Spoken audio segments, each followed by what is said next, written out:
Nama Tuhan, Shalom, selamat pagi Bapak Ibu. Ada sukacita pagi hari ini, amin. Sebelum kita mulai ibadah kita, mari sama-sama kita satukan hati, kita mau berdoa. Selamat pagi Tuhan Yesus, selamat pagi Bapa kami yang sangat-sangat baik. Terima kasih Tuhan, buat hari baru yang sudah Kau berikan untuk kami semua Tuhan. Terima kasih untuk kesehatan, kekuatan yang Kau limpahkan untuk setiap kami Tuhan. Terima kasih Tuhan untuk sukacita damai sejahtera yang Kau berikan juga Bapa. Terima kasih Tuhan, kami percaya Tuhan, Engkau yang selalu memegang setiap kehidupan kami Tuhan. Engkau yang selalu menuntun setiap langkah demi langkah kami Tuhan. Dan kami percaya Engkau kalau menuntun tidak akan pernah salah Tuhan. Terima kasih Tuhan, terima kasih. Kami mau memuji memuliakan nama-Mu Tuhan. Bertatalah ya Allah Roh Kudus untuk setiap pujian penyembahan kami Tuhan. Bertatalah atas ibadah ini Tuhan dari awal pertengahan hingga akhirnya Tuhan. Diserahkan semuanya dalam tangan-Mu saja. Dalam nama Tuhan Yesus.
Yang siap memuji Tuhan lebih lagi bersama dengan saya, katakan amin. Masih semangat memuji Tuhan, amin. Amin. Boleh lambaikan tanganmu, senggol kanan kirimu, katakan Tuhan ada di pihak kita.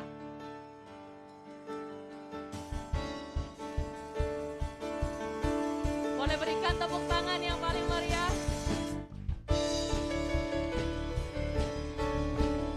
Kita percaya bahwa Tuhan selalu ada di pihak kita, amin. Yes.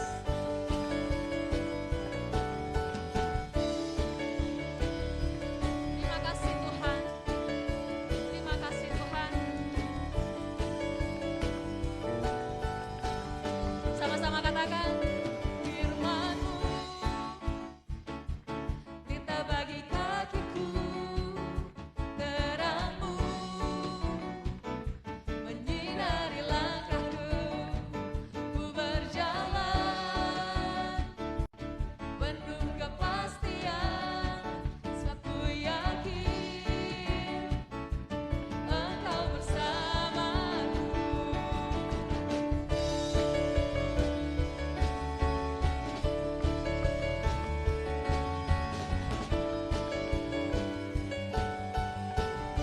Katakan imanku, imanku besar di dalam-Mu. Ku percaya ajaib perbuatan-Mu, di tangan-Mu seluruh hidupku, rancangan-Mu yang terbaik bagiku. Ku tak takut, ku tak gentar, Kau berjalan di depanku. Engkau dahsyat, Engkau hebat, Kau memberiku kemenangan. Sama-sama lambaikan tanganmu. Tanganku, ku naikkan syukurku. Engkau Tuhan di pihakku, hancurkan semua musuhku, meninggikan-Mu dan memuliakan-Mu. Engkau Tuhan yang terbesar, yang berkuasa atas hidupku.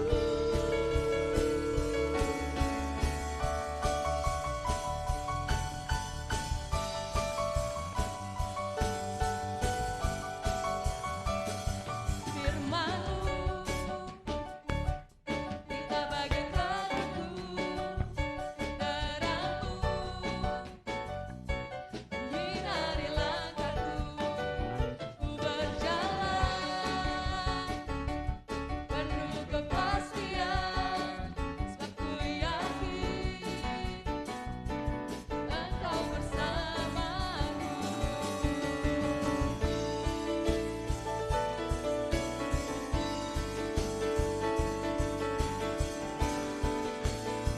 Katakan sama-sama, imanku besar di dalam-Mu.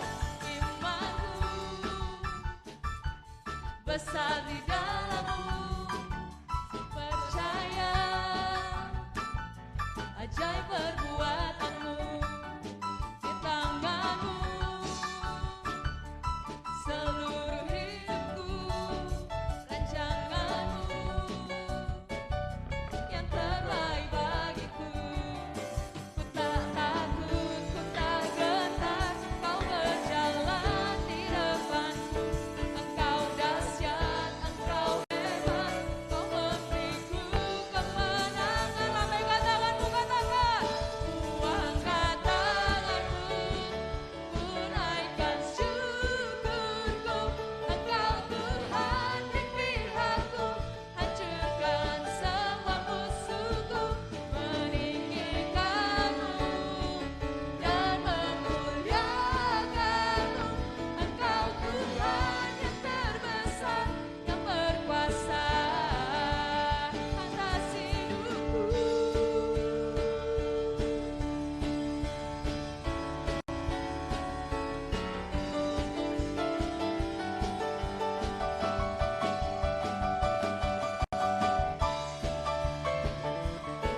Kita percaya Dia Tuhan yang besar. Kita percaya Dia Tuhan yang berkuasa atas segala kehidupan kita. Kita percaya bahwa tangannya luar biasa memberkati saudara dan saya. Amin.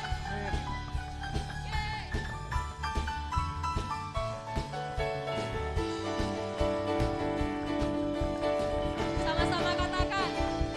Kuangkat tanganku, ku naikkan syukurku. Engkau Tuhan di pihakku, hancurkan semua musuhku, meninggikanmu dan memuliakanmu. Engkau Tuhan yang terbesar, yang berkuasa. Kuangkat tanganku, ku naikkan syukurku. Engkau Tuhan di pihakku, hancurkan semua musuhku, meninggikanmu dan memuliakanmu. Engkau Tuhan yang terbesar, yang berkuasa atas hidupku, atas hidupku.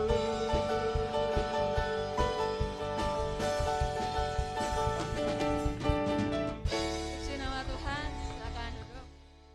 Saya undang anak-anak dari gereja anak.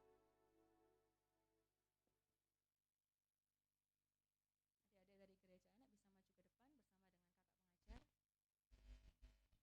Bapa, kami bersyukur untuk anak-anak yang begitu manis, yang bertumbuh di dalam Engkau ya Bapa. Kami bersyukur Tuhan, Engkau memberikan mereka pertumbuhan yang baik. Engkau berkati kedua orang tuanya yang sudah membawa anak-anak ini datang kepadamu ya Bapa.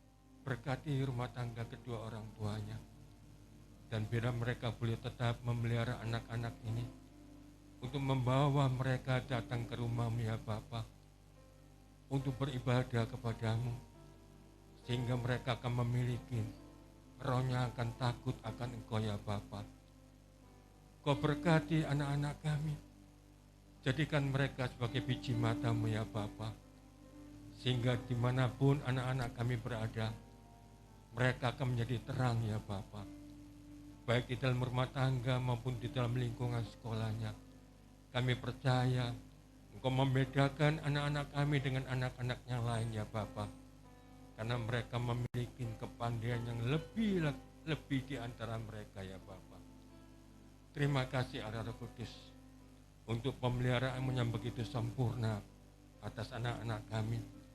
Tutup bungkus mereka dengan kuasa darah-Mu ya Bapa, sehingga tidak ada satupun tangan jahat yang akan menjamah kehidupan anak-anak kami, karena mereka di dalam perlindungan dan pertolongan-Mu.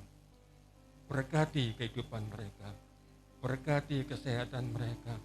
Engkau memberikan roh kepandaian kepada setiap anak-anak kami ya Bapa. Terima kasih Allah Roh Kudus. Kami sungguh bersyukur kepadamu untuk segala kasih dan kemurahan-Mu, sehingga mereka boleh datang ke rumah-Mu, untuk mereka boleh menerima berkat firman-Mu yang diberikan oleh kakak-kakak pengajar ya Bapa. Urapi seluruh hamba-hamba-Mu yang melayani anak-anak kami ini, penuhi dengan hikmat-Mu ya Bapa, sehingga mereka akan membentuk anak-anak kami memiliki iman yang teguh, yang tidak akan tergoyahkan dengan keadaan apapun juga. Kami serahkan ibadah anak-anak ini dari awal, pertengahan hingga akhirnya ke dalam tangan pimpinan-Mu. Roh Kudus yang berkarya, Roh Kudus yang memberkati setiap anak-anak kami. Dalam nama Yesus kami bersyukur padamu. Amin.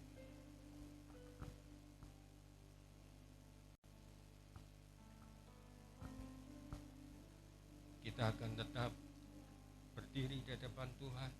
Mari kita naikkan doa syafaat kita bagi bangsa dan negara ini.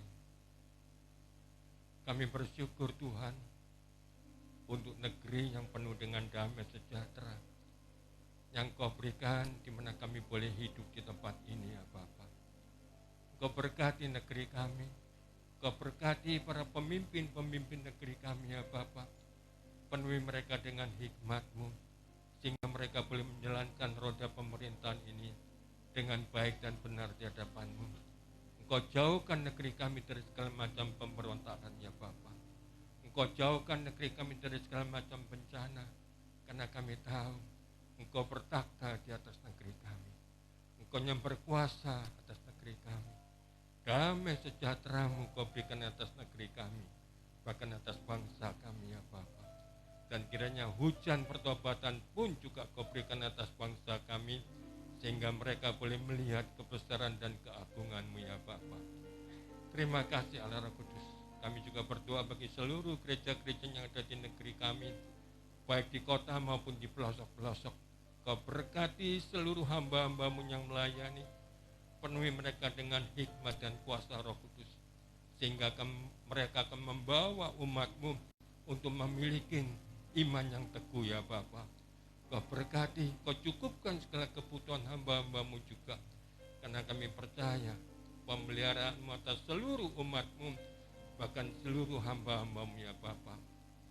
Dan kami juga berdoa bagi gereja kami, GP Narwastu Mujizat. Kami percaya Engkau pakai gereja kami, Engkau berkati gereja kami, Engkau yang mencukupkan segala kebutuhan gereja kami ya Bapa. Karena kami tahu Tuhan, kami sediakan wadah ini untuk Kau kirimkan umat-Mu yang pernah menginjakkan kakinya di gereja ini, bawa mereka kembali untuk bersama-sama dengan kami beribadah, memuji, meninggikan, mengagungkan Engkau ya Bapa. Jamah dimanapun mereka berada, jamah mereka juga yang ada di rumah ya Bapa. Dan bila mereka boleh datang bersama-sama dengan kami, memuji, mengagungkan Engkau. Kau berkati juga Bapak dan Ibu Gembala dan seluruh keluarganya, anak-anaknya ya Bapa. Bila Kau tambah-tambahkanlah hikmat kepada Bapak dan Ibu Gembala kami, supaya mereka tetap akan membawa umat-Mu datang kepada Engkau ya Bapa, untuk membentuk iman kami, supaya kami boleh memiliki iman yang teguh, iman yang benar-benar tidak akan goyah dengan keadaan apapun juga. Terima kasih Allah Kudus. Dan tiba saatnya kita akan mempersiapkan persembahan kita. Mari kita anggap persembahan kita di hadapan Tuhan. Bapa, kami bersyukur untuk pemeliharaan-Mu yang begitu luar biasa atas kehidupan kami. Kami bersyukur Tuhan untuk segala berkat-berkat yang Kau limpahkan atas kehidupan kami. Karena itu Bapa, kiranya kami boleh memberikan dengan hati yang penuh dengan sukacita. Dan bila persembahan kami berkenan di hadapan. Dan bagi umat yang ada di rumah, kiranya Kau jamah mereka, supaya mereka juga memberikan persembahan kepada-Mu ya Bapa. Dan bila kami percaya pemeliharaan hidup kami benar-benar Kau peliharakan kami ya Bapa. Dalam nama Yesus kami bersyukur padamu. Amin.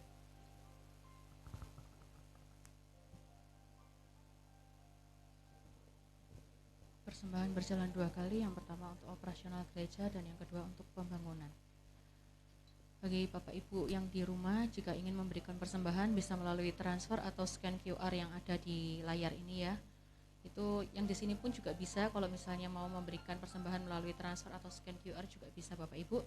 Dan jangan lupa untuk diberikan kode ya, di belakang nominalnya diberikan kode supaya memudahkan bendahara dalam menghitung persembahan. Bagi Bapak Ibu yang sedang mengalami persoalan dan membutuhkan pertolongan untuk didoakan, bisa mengisi Google Form dengan scan QR yang ada di layar ini Bapak Ibu, dan diisi ya pokok doanya apa, dan nanti akan didoakan oleh pasukan doa. Puji nama Tuhan. Ada perubahan jam ibadah.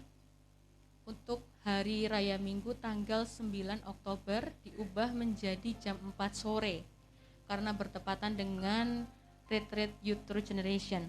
Jadi jangan sampai salah jam ya Bapak Ibu ya. Nanti sampai di sininya pagi nggak ada yang bukain gitu ya. Iya, minggu depan ya ini ya. Tanggal 9 Oktober. Oke.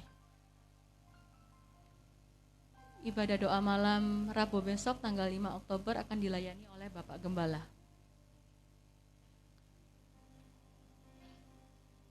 Oke, mari sama-sama kita siapkan hati, kita mau masuk ke dalam kebenaran firman Tuhan. Firman Tuhan pagi ini akan dilayani oleh Bapak Pendeta Doni Tatimo. Di nama Tuhan.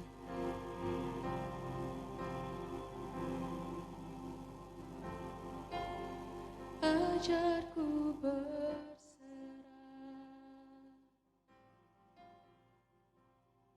kuasai mataku, bahwa kau besar, menggenggam hidupku,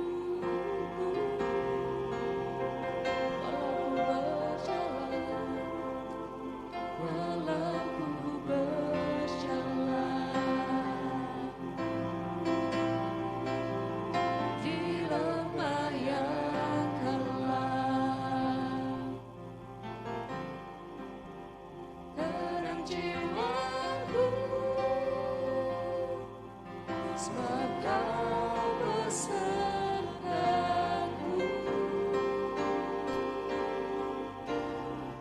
selama ku hidup. Apapun musimku, ku percaya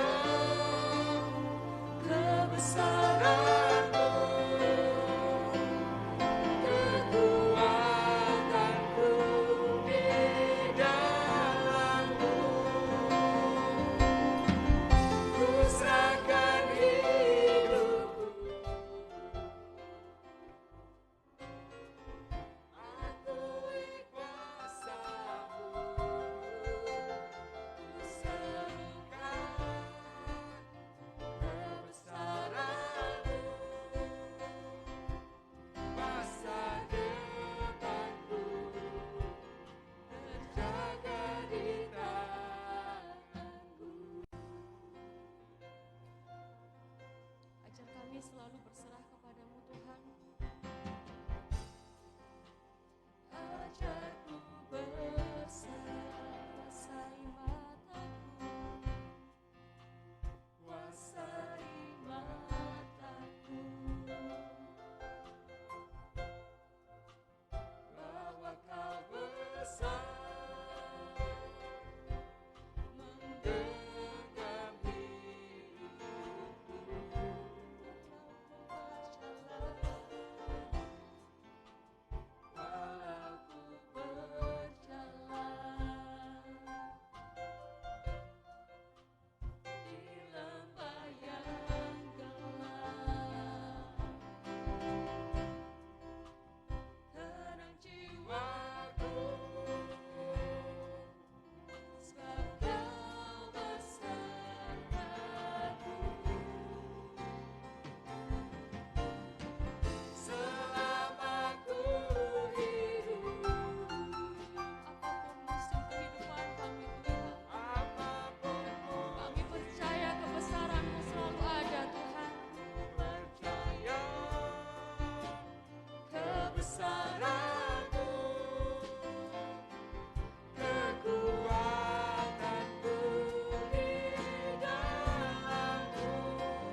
Bapa dalam surga, terima kasih, kami percaya bahwa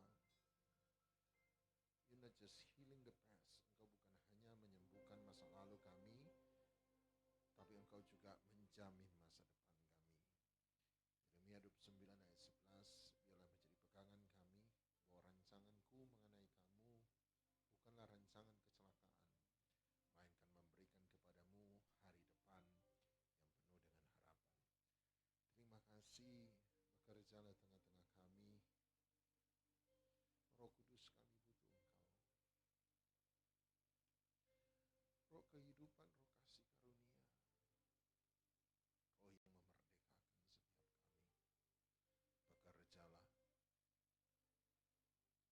nama Yesus, bekerja. Engkaulah kepenuhan Kristus bagi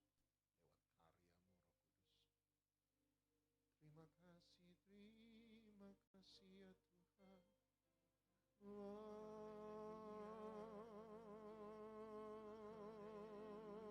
Kudus. Terima kasih ya Tuhan. Kami perlu Engkau bekerja. Kami perlu Engkau, tiada yang lain selain Engkau. Roh yang manis dan lembut, Kristus bagiku.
Biarlah firman-Mu jadi pelita bagi kaki kami, terang bagi jalan kami. Dalam nama Tuhan Yesus Kristus kami sudah berdoa. Dan setiap kita yang mengasihi Dia, sama-sama kita katakan amin, amin. Silakan duduk, shalom. Shalom. Mari kita buka Alkitab kita pada Lukas pasal 24 ayat 13 sampai ayat yang ke-16 saja lebih dahulu. Selamat ulang tahun yang ke-18 dari Narwastu Mujizat. Percaya bahwa Tuhan akan selalu menyertai. Amin. Lukas 24 ayat 13. Pada hari itu juga ada 2 orang dari murid-murid Yesus pergi ke sebuah kampung bernama Emmaus yang terletak kira-kira 7 mil jauhnya dari Yerusalem. 14, dan mereka bercakap-cakap tentang segala sesuatu yang telah terjadi. Ayat 15. Ketika mereka sedang bercakap-cakap dan bertukar pikiran, kata bertukar pikiran di situ berdebat, datanglah Yesus sendiri mendekati mereka, lalu berjalan bersama-sama dengan mereka. Ayat 16 kita baca sama-sama, 1, 2, 3. Tetapi ada sesuatu yang menghalangi mata mereka, sehingga mereka tidak dapat mengenal Dia.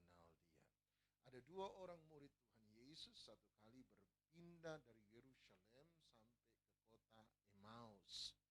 Nah, apa makna perpindahan dari Yerusalem ke Emmaus?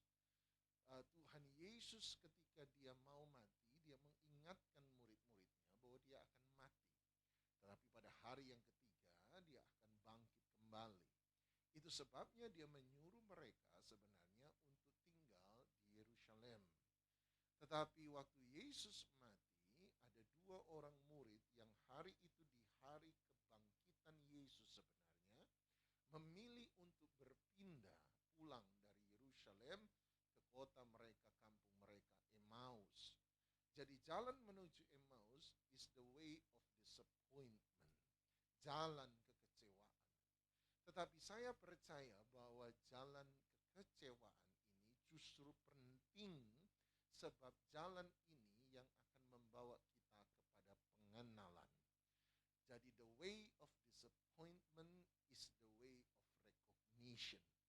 Jalan justru ketika kita mengalami kekecewaan justru adalah jalan di mana kita dapat mengenal Tuhan dengan lebih baik. Sebab Tuhan bukan hanya mau jadi Tuhan atas Anda ketika happy-happy, tetapi Tuhan juga mau jadi Tuhan atas kita ketika kita sementara meneteskan air mata. Dia bukan hanya mau jadi Tuhan waktu senang, tetapi dia harus jadi Tuhan waktu susah. Dia bukan hanya jadi Tuhan waktu di atas gunung, tetapi dia harus jadi Tuhan atas lembah. Kalau Anda hanya mengakui dia Tuhan waktu semuanya baik, tapi waktu semuanya mengalami keburukan Anda tidak bisa percaya pada Tuhan, berarti dia tidak benar-benar jadi Tuhan dalam hidup kita. Yang setuju katakan amin. Dia bukan hanya Tuhan waktu kita tersenyum, tapi dia juga harus jadi Tuhan waktu kita meneteskan air mata. Dan oleh sebab itu, jalan Emmaus, the way of disappointment, is also the way of recognition. Jalan menuju kekecewaan justru adalah kesempatan untuk mengenal Tuhan dengan lebih baik. Tapi yang menarik ayat 16 tadi kita baca, bahwa ketika Yesus ada di tengah-tengah mereka, mereka tidak mengenali dia. Ini menarik, dua murid Yesus sudah jalan dengan Yesus 3 tahun setengah, tetapi justru dua murid ini tidak bisa mengenali dia. Jadi aneh, buat ajaib. 3 tahun setengah lupa dalam waktu 3 hari. Buat saya ini menarik. Bahkan kalau Anda lihat ayat 18, Lukas menyebut nama salah satu orang yang berjalan pulang ke Emmaus, namanya adalah Kleopas. Nah, yang jadi lebih menarik lagi, kalau orang pertama itu Kleopas, sangat mungkin orang kedua adalah Maria istri Kleopas. Dan nama Maria istri Kleopas ini disebutkan oleh Alkitab, justru 3 hari sebelumnya dia ada persis di bawah kaki Yesus, sebab dia dan nama dari satu wanita, salah satu wanita yang ada bersama-sama dengan Yesus ketika Yesus disalibkan. Salah satu yang disebut adalah Maria istri Kleopas. Lebih menarik lagi adalah artinya dia persis ada di bawah salib Yesus. Lihat Yesus 3 hari yang lalu, sekarang 3 hari kemudian dia melupakan Yesus. Jadi luar biasa. Yang lebih luar biasanya lagi adalah menurut sejarah gereja, Kleopas ini masih punya kekerabatan dengan Maria ibu Yesus. Bahkan menurut sejarah gereja, Kleopas masih termasuk omnya Yesus. Jadi sudah murid jalan 3 tahun setengah, tidak kenal. Maria istri Kleopas persis ada di bawah salib Yesus 3 hari yang lalu, juga nggak kenal. Paling luar biasa lucu adalah mereka bukan cuma murid, mereka om dan tante Yesus. Jadi om dan tante lupa keponakan sendiri. Kenapa mereka tidak bisa melihat? Alkitab berkata ada sesuatu yang menghalangi mata mereka. Jadi oleh sebab itu mari kita lihat apa penghalang yang membuat mereka tidak bisa mengenali Yesus. Dan seringkali inilah penghalang kenapa kita tidak bisa mengenali Yesus. Kita boleh sebut diri murid Yesus, kita boleh sebut diri kenal Yesus, tetapi seringkali kita sebenarnya punya penghalang yang membuat kita tidak bisa mengenali Yesus. Nah, mari kita lihat nomor 1. Apa penghalang pertama Yesus tidak bisa dikenali oleh mereka? Lihat ayat yang ke-25. Lihat ayat 25. Lihat ayat 25. Penghalang nomor 1 kenapa mereka tidak bisa mengenali Yesus. Yesus ayat 25, lalu dia berkata kepada mereka, hai kamu orang bodoh, betapa lambannya hatimu sehingga kamu tidak percaya segala sesuatu yang telah dikatakan para nabi. Ayat 26, bukankah Mesias harus menderita semuanya itu untuk masuk ke dalam kemuliaannya? Ayat 27, lalu dia menjelaskan kepada mereka Apa yang tertulis tentang dia dalam seluruh kitab suci, mulai dari kitab-kitab Musa dan segala kitab nabi-nabi. Jadi nomor satu kenapa mereka tidak bisa mengenali Yesus adalah sederhana. Nomor satu, sebab mereka punya kitab suci tetapi mereka tidak percaya. Nomor satu, mereka punya kitab suci tetapi Alkitab berkata mereka tidak percaya. Itu sebabnya Yesus harus menjelaskan tentang kitab suci. Kenapa Yesus harus menjelaskan tentang kitab suci? Loh, mereka kan punya kitab suci, Pak. Jadi mereka tahu dong apa yang ada di kitab suci. Ayat-ayatnya mereka tahu dong. Ya, bukankah iman percaya timbul dari apa? Pendengaran dan pendengaran akan firman Tuhan. Nah, berarti mereka punya firman Tuhan. Kalau mereka punya firman Tuhan, seharusnya mereka punya percaya dong. Sebab iman percaya timbul dari pendengaran dan pendengaran akan firman Tuhan.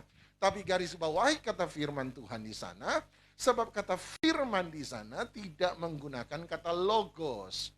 Logos adalah firman yang tertulis. Jangan salah mengerti, bukan logos ini rendah, logos ini penting, logos ini dasar.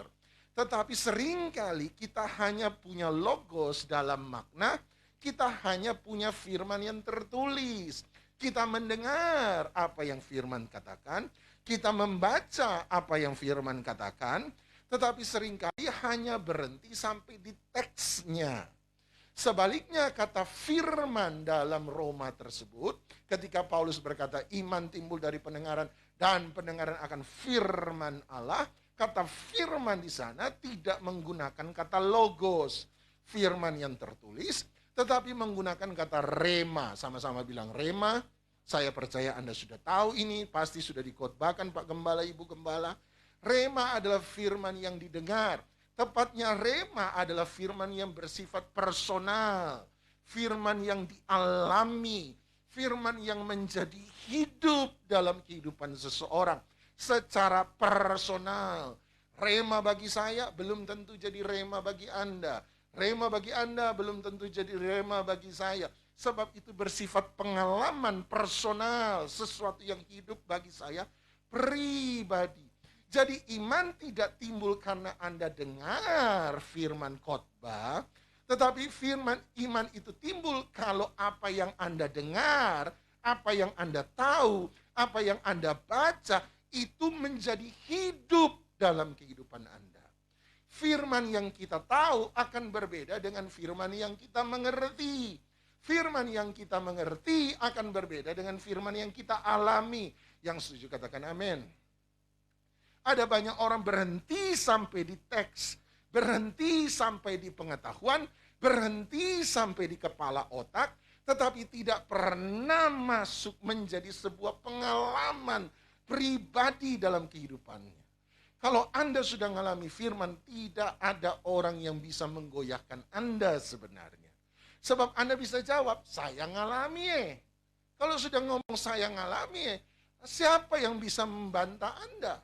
Sebab itu pengalaman pribadi Anda, saya mengalaminya. Saya menghidupinya. Itu sudah sukar untuk dibantah. Sebab membantah pengalaman Anda, berarti orang itu membantah keberadaan Anda. Sekali lagi, membantah pengalaman seseorang berarti membantah keberadaan seseorang, sebab kita ada karena pengalaman-pengalaman kita. Pemikiran kita hasil dari pengalaman-pengalaman Anda dan saya. Oleh sebab itu firman ini harus kita alami. Dari mana saya percaya tentang kesembuhan? Sederhana, sebab saya mengalami kesembuhan itu. Kok Pak Doni, dari mana Pak Doni percaya bahwa Tuhan sanggup mencukupkan? Saya mengalami banyak persoalan yang sulit nih. Saya doa Tuhan belum jawab. Kok Pak Doni bisa percaya? Ya kamu belum mengalami, tapi saya sudah mengalami. Ketika saya mengalami, iman saya dibangun pada kebenaran yang saya alami. Yohanes pasal 8. Yohanes 8. Tuhan Yesus bicara tentang sesuatu yang menarik juga. Yohanes 8 Anda ganti ayat 32, ayat terkenal, dia berkata, dan kamu akan mengetahui kebenaran, dan kebenaran itu akan memerdekakan kamu. Nah ini loh Pak, kebenaran. Berarti kalau kita tahu kebenaran, kita tahu firman Tuhan, kita tahu apa yang dikatakan Alkitab, maka Alkitab itu, kebenaran itu akan memerdekakan saya. Tunggu dulu. Yohanes 8:32 tidak pernah berkata bahwa kebenaran akan memerdekakan. Loh itu jelas-jelas tertulis. Betul, tapi ada kalimat di atas di mana dia berkata kalau kamu mengetahui kebenaran. Berarti kebenaran yang memerdekakan adalah kebenaran yang diketahui. Kebenaran tepatnya yang dimengerti. Sama-sama bilang harus mengerti. Kenapa ada banyak orang tidak melakukan kebenaran? Sederhana, sebab Anda nggak pernah mengerti. Anda nggak bisa ngalami sebab Anda nggak pernah mengerti. Yang membebaskan bukan kebenarannya. Yang membebaskan adalah kebenaran yang dimengerti. Makanya kembali Lukas 24. Yesus harus menjelaskan. Yesus harus buat mereka tahu. Sebab kalau mereka tidak pernah mengerti, hanya dengar, hanya sekedar pengetahuan, tidak pernah sampai pada pengertian dan sampai pada pengalaman, maka mereka cuma punya kitab suci tetapi tidak punya percaya. Sama-sama bilang punya kitab suci tapi tidak punya percaya. Nah nomor satu berarti kenapa mereka tidak bisa mengenali Yesus? Mereka punya kitab suci. Tetapi mereka tidak bisa percaya. Sebab mereka tidak mengerti kitab suci. Mereka tidak pernah mengalami apa yang dikatakan oleh kitab suci. Atau mereka salah memahami apa yang dikatakan kitab suci. Yang kedua, ayat 28. Ayat 28. Penghalang kedua. Mereka mendekati kampung yang mereka tuju, lalu dia berbuat seolah-olah hendak meneruskan perjalanannya. Jadi mereka sampai ke Emmaus, dia seolah-olah akan meneruskan perjalanan. Ayat 29. Tetapi mereka sangat mendesaknya, katanya, tinggallah bersama-sama dengan kami. Sebab hari telah menjelang malam dan matahari hampir terbenam. Lalu sama-sama masuklah dia untuk tinggal bersama-sama dengan mereka. Nah Bapak Ibu, kalau Alkitab berkata masuklah Yesus untuk tinggal bersama-sama dengan mereka, berarti Yesus tadinya di luar apa di dalam? Di luar. Makanya ada tindakan masuk. Kenapa dia masuk? Sebab dia di luar. Untuk apa Yesus masuk? Untuk tinggal bersama-sama dengan mereka. Sama-sama bilang bersama-sama. Nah, apa arti Yesus masuk untuk tinggal bersama-sama dengan mereka? Apa maksud? Ini mengingatkan saya pada satu ayat, Wahyu pasal 3, ayat yang ke-20. Wahyu 3, ayat 20. Wahyu 3, ayat 20. Nah, ini ayat terkenal. Ayat terkenal Wahyu 3:20 berkata, lihat aku berdiri di muka pintu dan mengetok. Jikalau ada orang mendengar suaraku dan membukakan pintu, sama-sama 1, 2, 3, aku akan masuk mendapatkannya dan aku makan bersama-sama dengan dia dan dia bersama-sama dengan aku. Masuk bersama-sama. Oh, ada kata satu yang saya lupa, makan. Anda kembali ke Lukas 24, ada kata makan di sana. Lukas 24 ayat 30.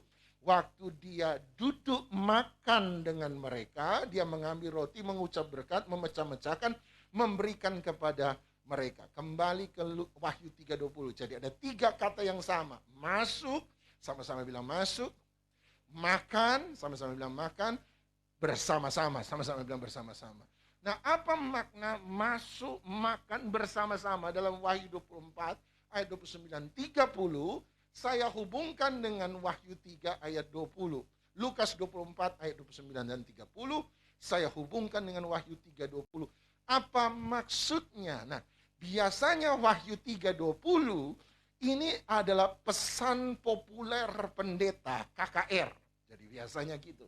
Jadi selesai KKR, saudara-saudara, Yesus Tuhan dan Juru Selamat. Amin.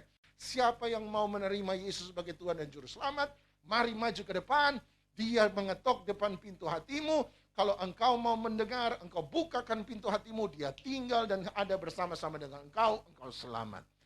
Jadi ini adalah ayat favorit pendeta KKR untuk mereka yang belum percaya. Tetapi kalau Anda tahu Wahyu 2 dan Wahyu 3, Wahyu 2 dan Wahyu 3 adalah 7 perkataan Tuhan Yesus kepada 7 sidang jemaat. Kalau disebut sidang jemaat, berarti sama dengan gereja. Kalau disebut gereja, gereja identik dengan yang percaya atau belum percaya? Percaya. Berarti Wahyu 3:20, jemaat Laodikia, gereja, ketika dia berkata pada gereja, lihatlah aku di luar. Mengetuk. Tuhan bilang kepada mereka yang sudah percaya. Tetapi kepada mereka yang sudah percaya, Yesus masih di luar. Jadi Wahyu 3:20 bukan untuk mereka yang belum percaya. Wahyu 3:20 justru mereka yang sudah percaya. Tadi penghalang nomor 1 apa? Punya kitab suci tapi tidak percaya. Berarti penghalang kedua justru mereka sudah percaya, tapi kenapa Yesus mengetok? Dia bilang, aku akan masuk untuk makan bersama-sama dengan mereka. Masuk, makan. Kenapa dia bicara soal makan bersama-sama? Apa arti masuk dan makan bersama-sama? Lihat ayat 19, ini konteksnya. Kenapa Wahyu 3:20 ada? Wahyu 3:19 lah konteksnya. Sama-sama 1, 2, 3. Barang siapa kukasihi dia kutegur dan kuhajar. Sebab itu relakanlah hatimu dan penghalang nomor 1. Punya kitab suci tapi tidak punya percaya. Penghalang nomor 2, punya percaya tapi tidak punya pertobatan. Kok bisa, Pak? Perhatikan kata makan. Lihat kembali lagi Lukas 24 ayat 30. Yesus masuk, tinggal bersama mereka. Hal pertama yang dia lakukan adalah makan. Apa yang dia buat? Dia duduk makan, dia mengambil roti, mengucap syukur, berkat atasnya, persis kayak perjamuan kudus, memecah-mecahkannya dan memberikannya kepada mereka yang ada di meja makan. Bagi kita orang Indonesia, kita tidak mengerti apa yang Yesus buat. Tetapi bagi orang Israel, mereka mengerti dengan jelas apa yang Yesus perbuat. Dalam tradisi Israel, kalau satu kali saya ke Israel, kemudian ada orang Israel berkata, Pak Doni, agak Israel dikit, panggilnya, Abuna. Abuna, sini Abuna. Ayo Abuna, makan sama-sama dengan saya. Makan di rumah saya. Saya berkata, baik Bapak, antar saya ke rumah Bapak. Dan waktu dia sampai di rumah, Abuna mari masuk, duduk di meja, silakan duduk di meja makan. Dan kemudian waktu duduk di meja makan, tamu hari itu tidak boleh langsung makan. Sang kepala rumah tangga akan mengambil satu upacara kecil, dia mengambil roti, kemudian memecah-mecahkan roti yang besar itu, kemudian mulai membagikan kepada setiap orang yang ada ikut makan pada meja tersebut. Kalau Anda jadi orang asing dan Anda melihat upacara kecil tadi, saya duduk di sebelah kanan kepala rumah tangga, kemudian kepala rumah tangga mengambil roti, mengucap berkat, memecah-mecahkan dan mulai membagi kepada semua orang yang ada di meja makan. Kemudian Anda ditanya, Anda tidak kenal siapa yang punya rumah, Anda tidak kenal siapa kepala rumah. Anda tidak kenal saya, Anda tidak kenal mana tamu, mana keluarga. Tapi ada orang tanya sama Anda, menurut kamu, siapa yang punya rumah di antara orang-orang yang duduk makan situ? Maka Anda kalau jadi orang Israel, Anda jawab gampang. Walaupun saya tidak tahu itu rumah siapa, siapa kepala rumah tangga, mana tamu, mana yang punya rumah, saya tidak tahu, tapi gampang.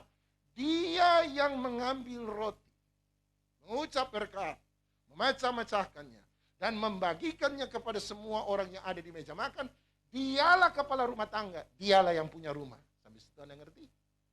Sekarang saya tanya, itu rumahnya siapa? Siapa yang ngajak Yesus masuk? Kleopas. Berarti itu rumahnya siapa? Kleopas. Tapi yang mengambil roti memecah-mecahkan siapa? Kalau Anda tidak kenal mana Kleopas, mana Yesus, kemudian Anda ditanya, yang punya rumah mana? Anda bilang Yesus. Tapi sebenarnya yang punya rumah siapa? Kleopas. Itu yang susah dari Yesus. Kita yang punya hati.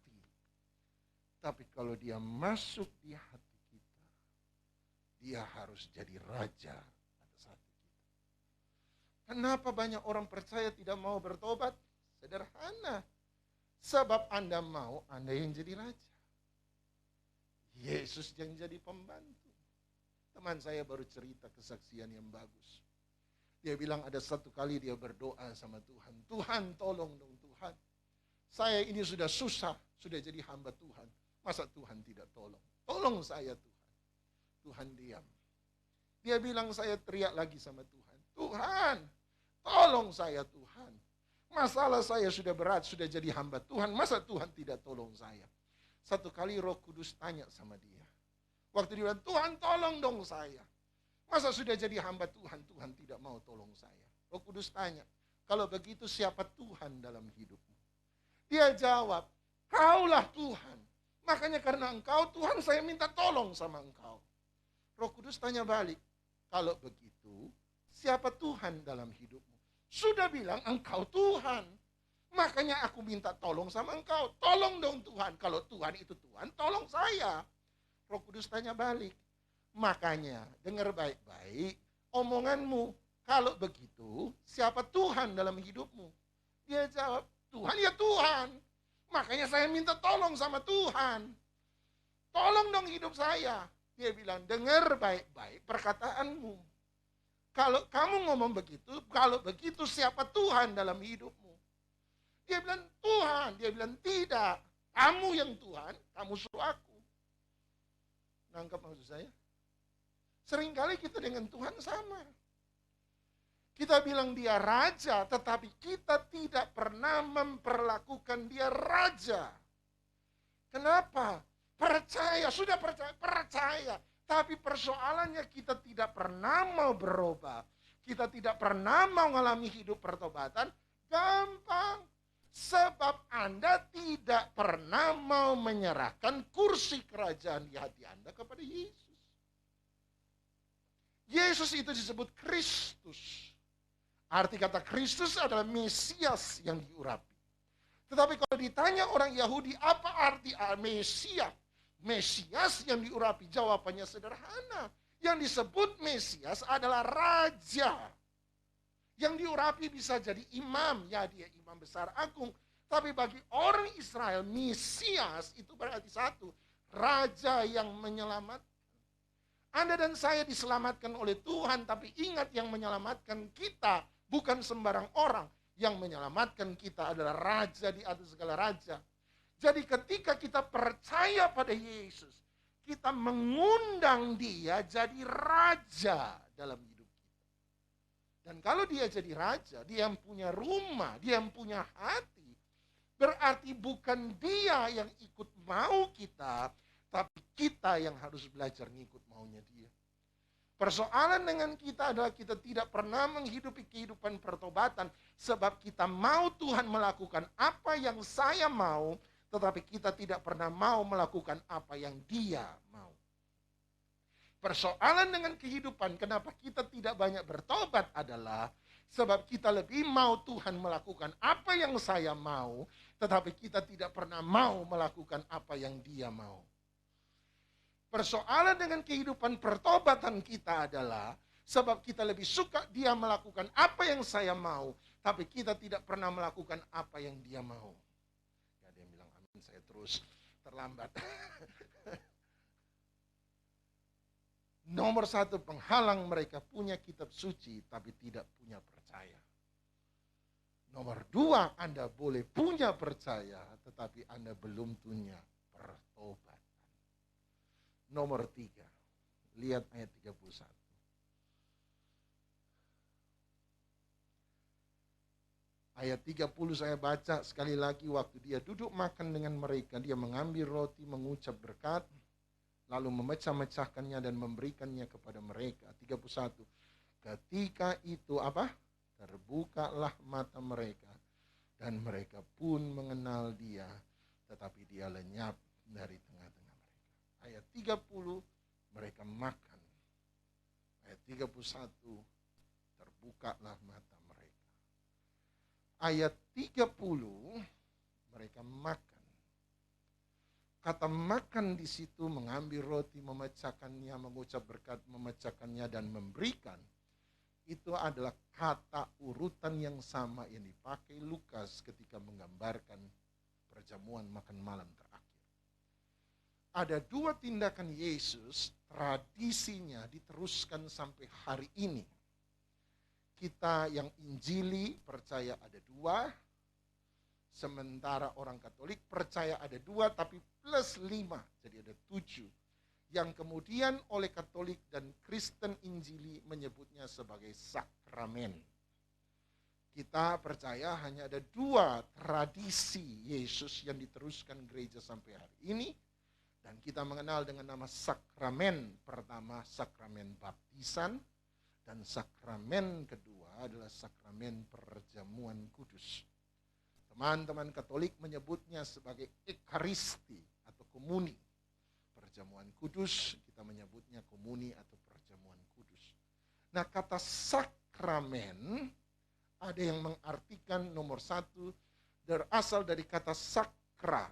Sakra berarti kudus, sakral, suci, dan men di sana berarti momento. Jadi sakramen, sakra, momento, waktu yang kudus, waktu yang suci. Tetapi ada yang mengartikan secara umum, hampir sama. Sakra berasal dari kata kudus, sakra. Dan men yang kedua sama seperti kata Old Testament, New Testament, perjanjian lama, perjanjian baru. Men di sana testamen. Artinya sakramen, sakra testamen adalah bukan hanya waktu yang suci tapi waktu yang kudus, tapi waktu itu menjadi suci dan kudus sebab kita mengalami perjanjian dengan dia. Kita mengalami persekutuan dengan dia. Kita mengalami apa yang dialami Kristus, mengalami Kristus lewat apa yang pernah dia perbuat di muka bumi. Mengalami kesatuan, mengalami Kristus secara pribadi, personal, dan spiritual, rohani. Jadi ketika kita mengambil tubuh dan darah Kristus, kita berkata ini bukan lagi roti, tetapi inilah persekutuan. Di mana kita menjadi sekutu, kita menjadi satu. Sebab kita mengalami kasih Kristus hari itu. Jadi bukan sekedar makan, bukan sekedar minum. Kita mengalami sakra testamen. Pengalaman rohani secara personal. Kita mengalami Yesus sendiri. Nah, teman saya ketika bicara soal ini, dia bicara sesuatu yang menarik. Dia berkata, waktu saya membaca ini, saya teringat ketika saya memberkati pasangan yang menikah.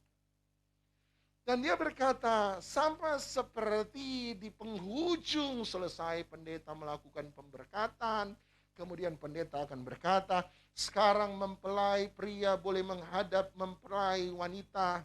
Dan ketika mempelai wanita menghadap mempelai pria, sang pendeta berkata, ini waktunya sang mempelai pria membuka cadar mempelai wanita. Nah, dia bilang saya teringat.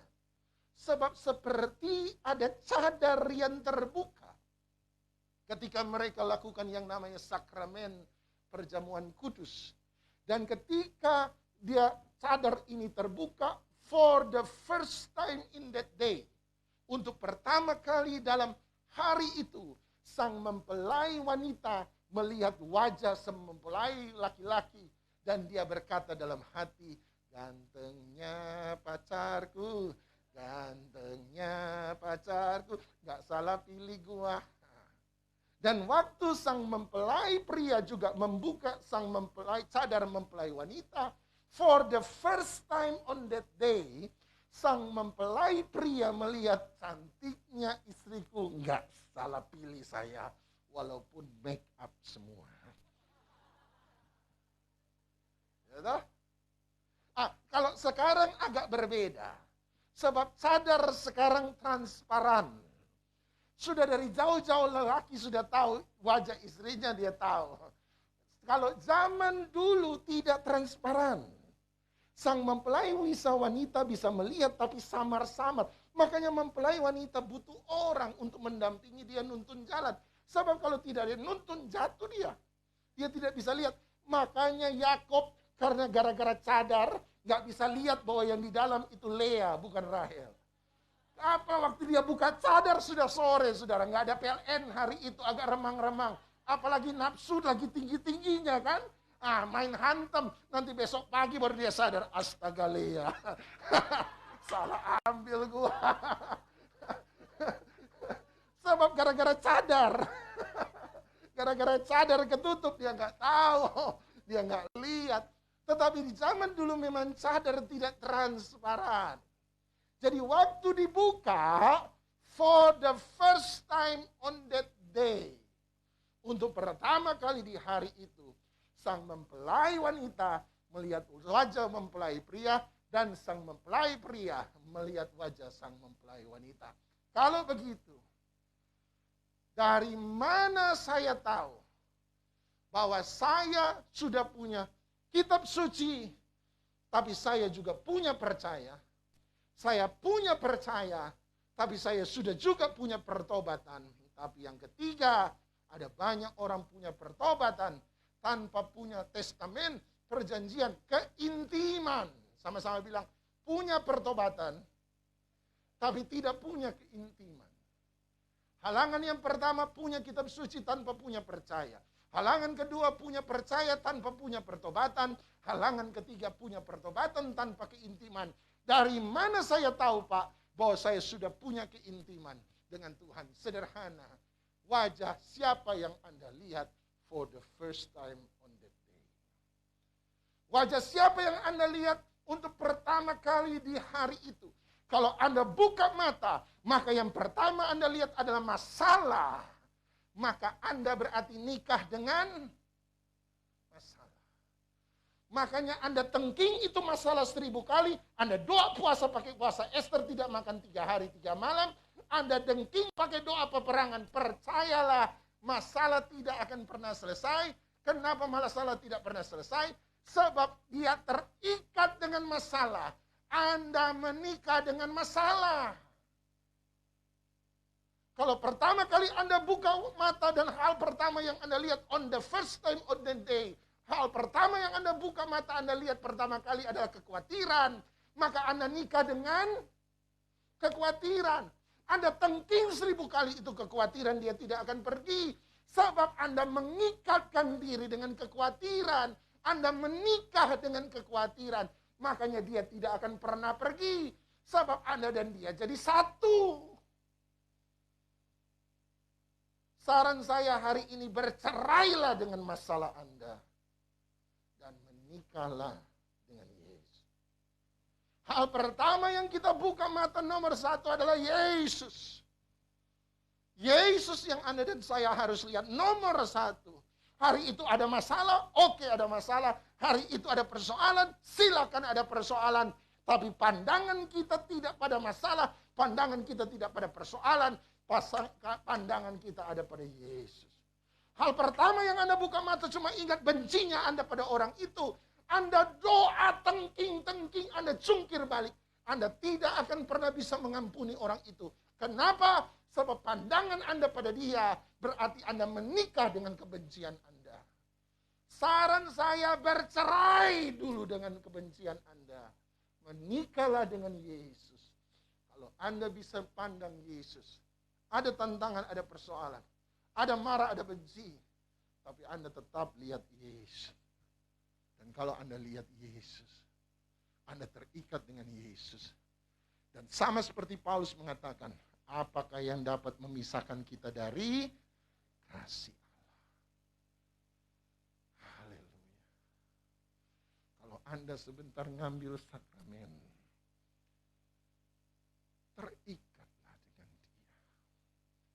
Saya mau jujur, kalau saya KKR, saya tantang orang maju.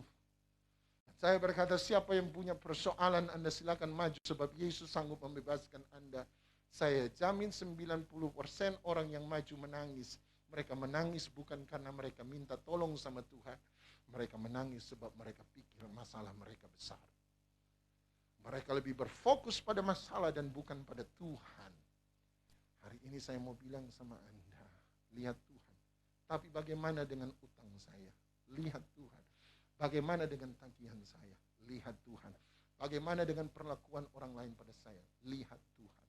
Kalau Anda lihat Tuhan, apapun yang terjadi, keadaan tidak akan menggoyahkan Anda. Sekali Yesus, tetap Yesus. Mari kita datang pada Tuhan, karena semua sudah amin. Tepuk tangan, saya selesai. Mari bangkit berdiri, kita datang pada Tuhan.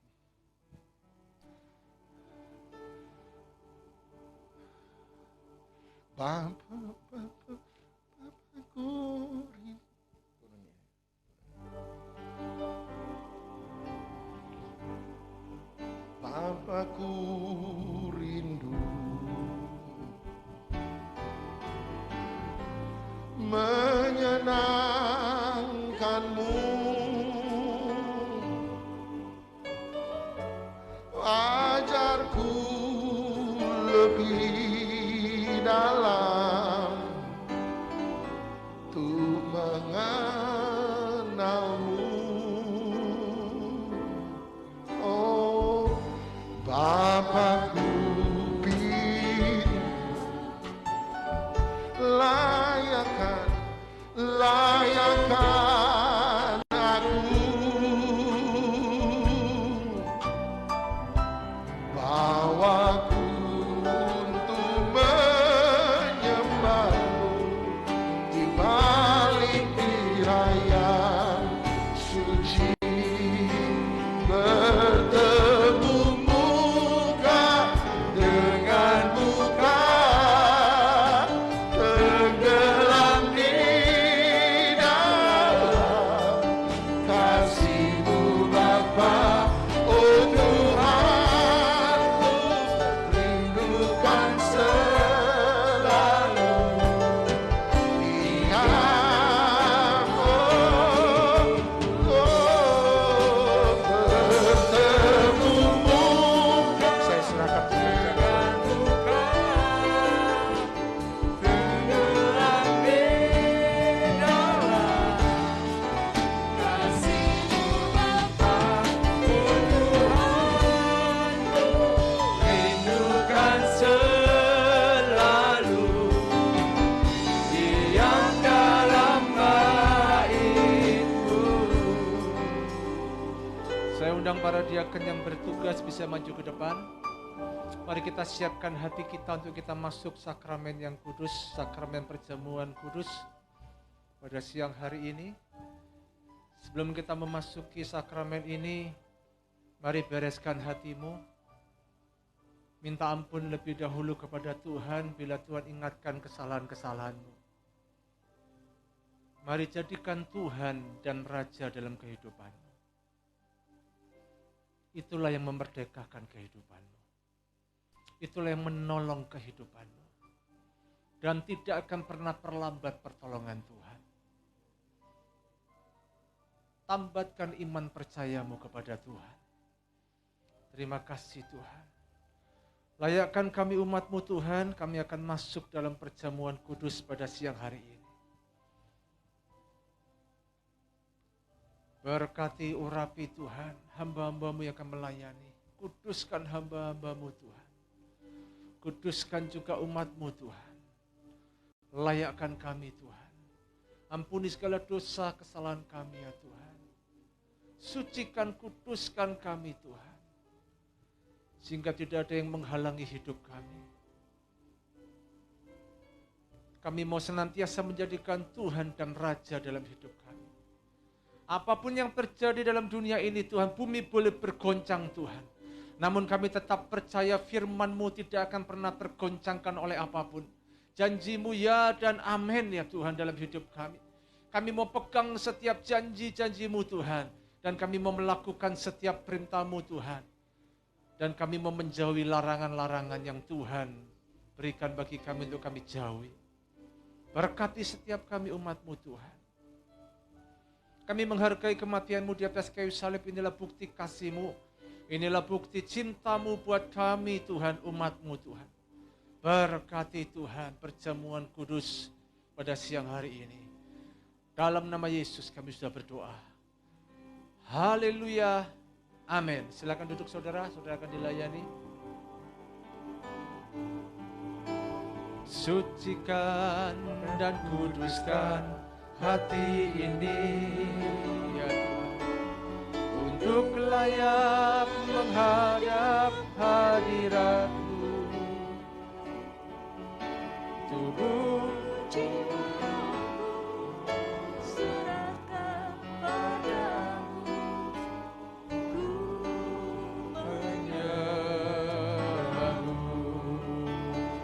darah-Mu Yesus, darah-Mu Yesus, sucikan daku. Darah-Mu Yesus, bebaskanku. Darah-Mu Yesus, ubahkan daku. Ku dijadikan darah-Mu Yesus, darah-Mu Yesus, sucikan hati kami, sucikan pikiran kami Tuhan, sucikan hidup kami ya Bapa. Darah-Mu Yesus, bebaskanku. Darah-Mu Yesus. Saudara yang sudah terima roti dan anggur, saya undang kita sama-sama bangkit berdiri. Yang di lantai 2 sudah ya, yang di lantai 2. Darah-Mu Yesus, darah-Mu Yesus ya Bapa, sucikan kami ya Tuhan. Darah-Mu Yesus, bebaskanku. Darah-Mu Yesus, ubahkan daku. Ku dijadikan baru, ku dijadikan baru, ku dijadikan baru, ku dijadikan baru. Haleluya. Sucikan kami, ampuni segala dosa kesalahan kami ya Tuhan. Layakkan kami ya Tuhan. Haleluya, haleluya, haleluya. Ora lama syadu, Yesus, Yesus Tuhan. Mari kita angkat roti di atas kepala kita. Sebab apa yang telah kuteruskan kepadamu telah kuterima dari Tuhan. Yaitu bahwa Tuhan Yesus pada malam waktu ia diserahkan mengambil roti. Dan sudah itu ia mengucap syukur atasnya, ia memecah-mecahkannya dan berkata, inilah tubuhku yang diserahkan bagi kamu, perbuatlah ini menjadi peringatan akan aku. Bukankah roti yang kita pecah-pecahkan ini adalah persekutuan dengan tubuh Kristus? Mari kita makan dalam nama Yesus.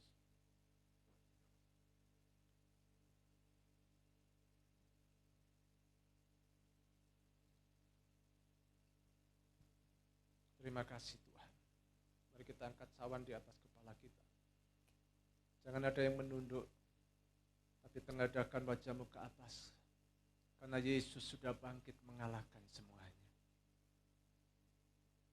Demikian juga yang mengambil cawan sesudah makan lalu berkata, cawan ini adalah perjanjian baru yang dimeteraikan oleh darahku.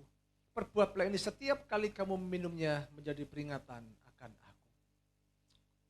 Bukankah cawan pengucapan syukur yang atasnya kita mengucap syukur adalah persekutuan dengan darah Kristus? Mari kita minum dalam nama Yesus.